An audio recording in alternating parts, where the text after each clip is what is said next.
Mark Penn on the implications of all of this, the former Clinton advisor, Democratic pollster. Mark, I mean, the devil's in the details and how you pay for all of this, but we could just as easily say the same about Kamala Harris and how she pays for a lot of her plans, a lot of that geared toward making the rich, and we've heard this lament before, pay their fair share. I don't know what Donald Trump does plan to pay for this, but maybe this election year that doesn't matter. You know, throw these goodies out there and deal with that later. What do you think? Well, it actually wasn't so long ago that consumer interest was deductible, but it's kind of a very interesting proposal. I remember those days. Yeah, I remember that. It's a very interesting proposal here to do it just for car loans.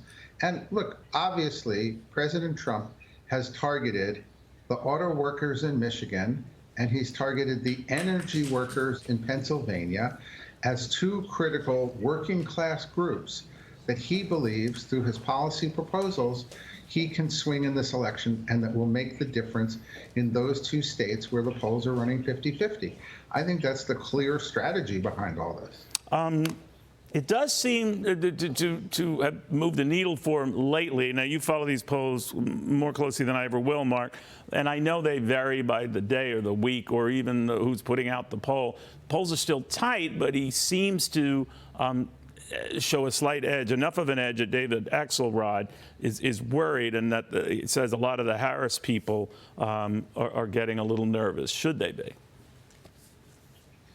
Well, you never know whether this nervousness is real nervousness or nervousness to generate turnout. I do think a fair read of the polls is that she has peaked and he may be edging forward a little bit. And her soft interview tour didn't really seem to help. It seemed to raise a lot of questions. But these polls are coming back, you know, well within the margin of error. So that means these last-minute moves here, the ground games, all those things that we say never make a difference could actually make a difference when you see polls this close, which I really don't recall any presidential race where we've seen these polls this close. You know, I'm old enough to remember the race in 1980, that it was a blowout for Ronald Reagan, but just a couple of weeks prior in the polls, it was actually fairly tight. So you always wonder, could history repeat itself? Because what looks like a tight race turn out to be a blowout? And what would contribute to that? Now, a lot of people cited the Reagan debate, and the one and only one, I believe, that year with Jimmy Carter, so close to the election, and that changed some minds. I don't know if that really was the case, but what do you think of that possibility that these polls blow one way or the other? Well, the underlying dynamic here is stronger for Trump than he's polling. In my polls, if I say, what kind of job did Trump do, 52% say he did a good job. If I say, what kind of job did Harris do, only 38% said before she was the candidate she did a good job. 47% today say she did a good job, but that's a 5-point edge.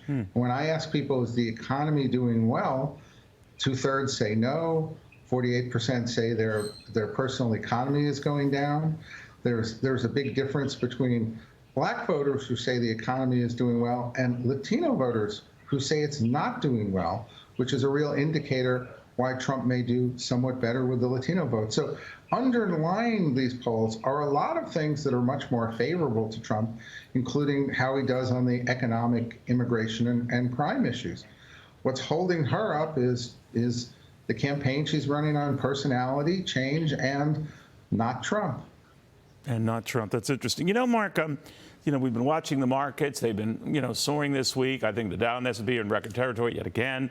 The markets have done remarkably well under this administration. And I wonder if there's any spillover effect from that. It's not always, you know, helpful to the party in power, but you'd rather it going up than down, I guess. And yet they don't seem to be benefiting. What do you think? I have not found stock market valuations to be related to changes in votes. I've seen unemployment rates. I see particularly inflation rates.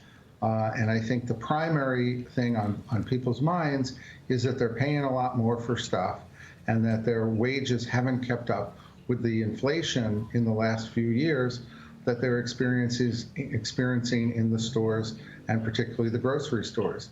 And so while this does a lot for people's 401ks, in particular the broader holding of stocks, I haven't found yet that that really makes a big difference compared to these other economic indicators. That's fascinating.